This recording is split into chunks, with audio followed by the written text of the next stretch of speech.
this is an awesome subject.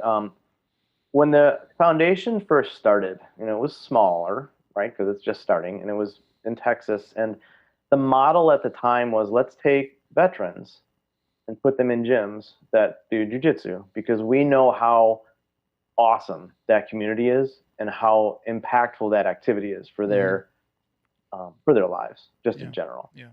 And that was the model that went forward. And when this, the board kind of transitioned to this to the new team, the team that we have now, we kept that same model, but in the back of my mind, I'd always thought, I wonder what would happen if we had ambassadors that were, ambassadors for us were sort of brand ambassadors, and they were fundraising, things like that. But there really wasn't any interaction with the veterans.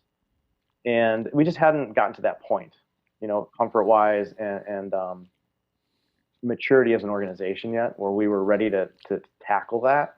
But then when COVID hit, man, I got 80, 60 people training.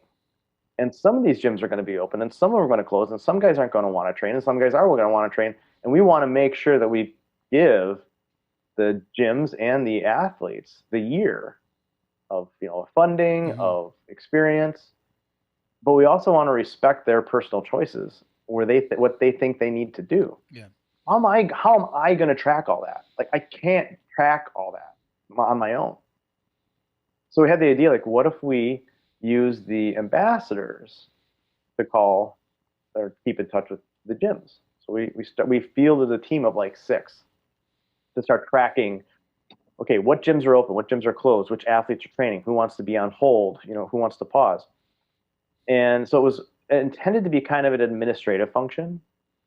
But what we found was that the ambassadors that we're calling were becoming mentors, and they were building relationships with their athletes. And it was like, that's where we had like the light bulb moment. Like, this is what we can do.